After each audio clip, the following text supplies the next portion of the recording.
أعوذ بالله من الشيطان الرجيم. بسم الله الرحمن الرحيم. السلام عليكم ورحمة الله. الحمد لله الذي هدانا لهذا وما كنا لنهتدي لولا أن هدانا الله.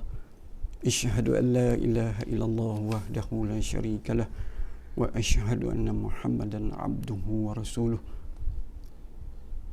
Alhamdulillah, bertemu kita lagi di episod yang ke-27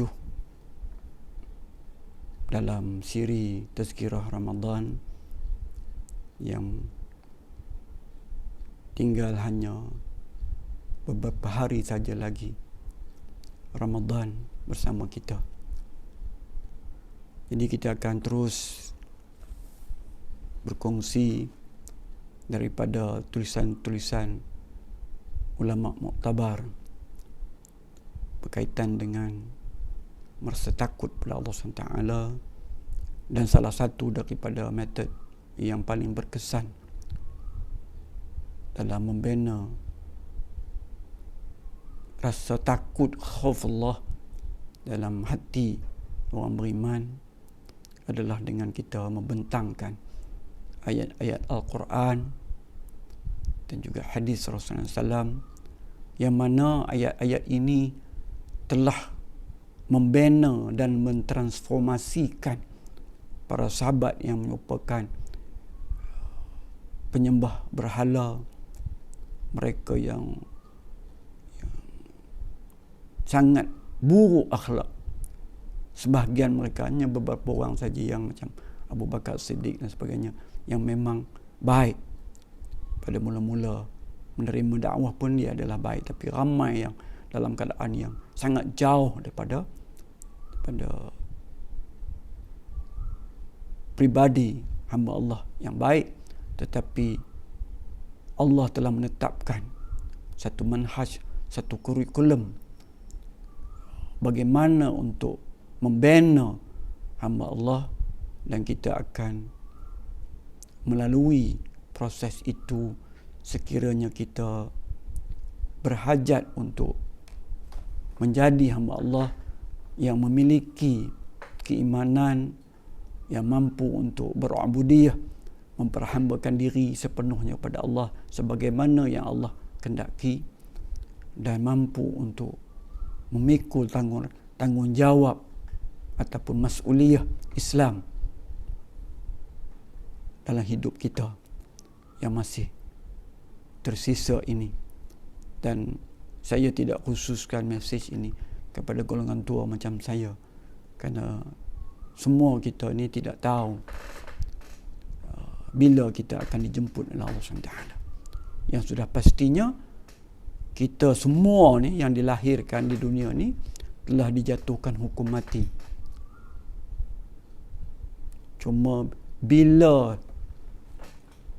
hukum mati itu akan dilaksanakan atas diri kita, dan selepas mati itu ada akhirat, di mana setiap perbuatan kita akan dibentangkan dan kita akan diganjari ataupun akan diazab mengikut apa yang telah kita lakukan dalam hidup kita. Jadi kita nak fokus kepada episod ini dan mungkin episod seterusnya tentang menanam takut ni, khususnya untuk melihat ayat-ayat Al-Quran yang berkaitan dengan neraka.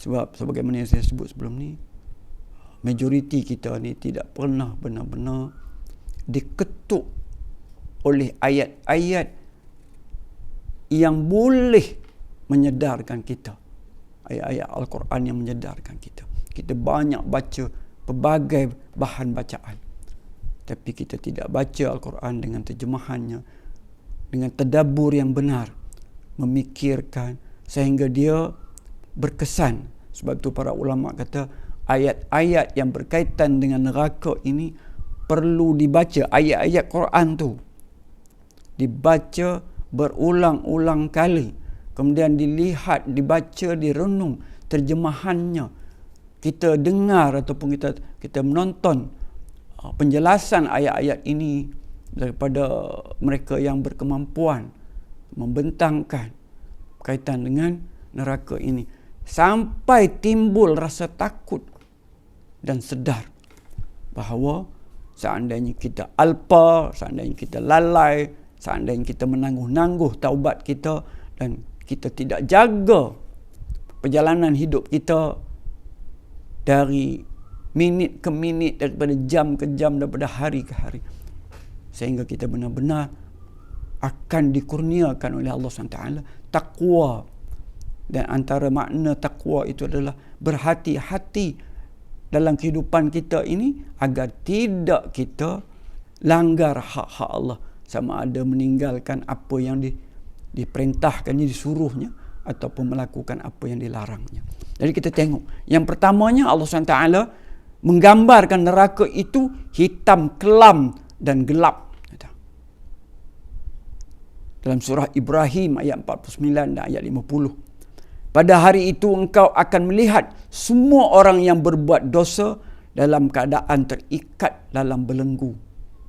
Pakaian mereka diperbuat dari tembaga panas dan muka mereka tertutup dengan api.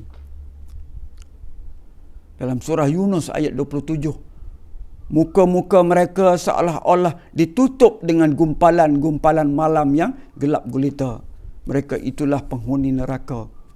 Mereka kekal di dalamnya.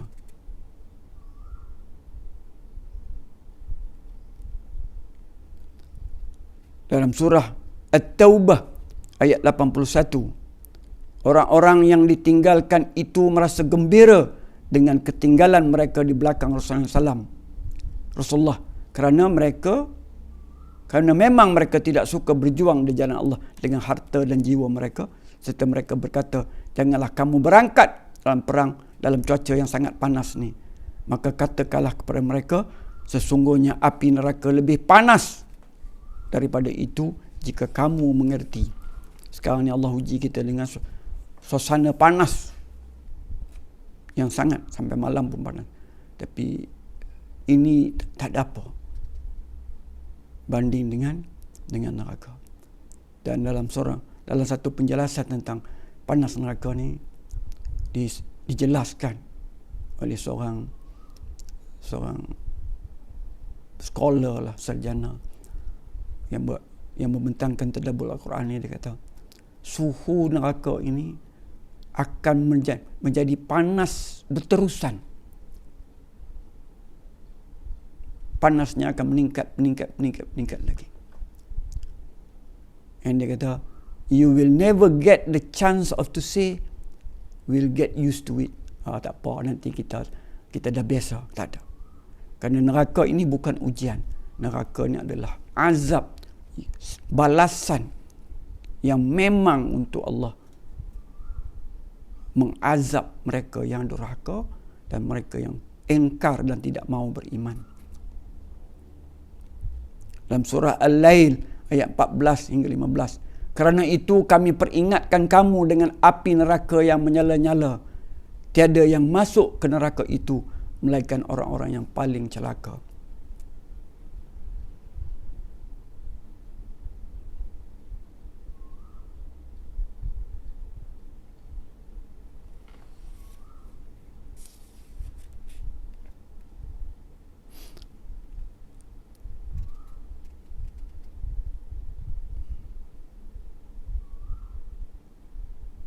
Dalam surah Al-Isra ayat 97, Allah Subhanahu Wa Taala berfirman, dan barang siapa diberikan petunjuk oleh Allah Subhanahu Wa Taala, maka dia berada di jalan yang benar, dan barang siapa yang dibiarkan dalam kesesatan, maka ia tidak akan dapat penolong selain Allah Subhanahu Wa Taala.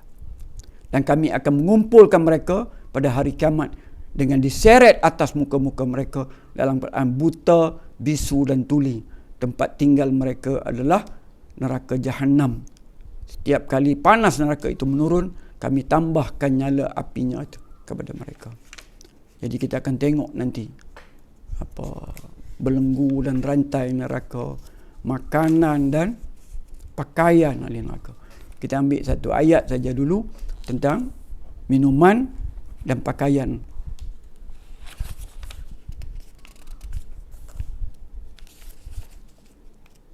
mereka yang dihumban ke dalam neraka.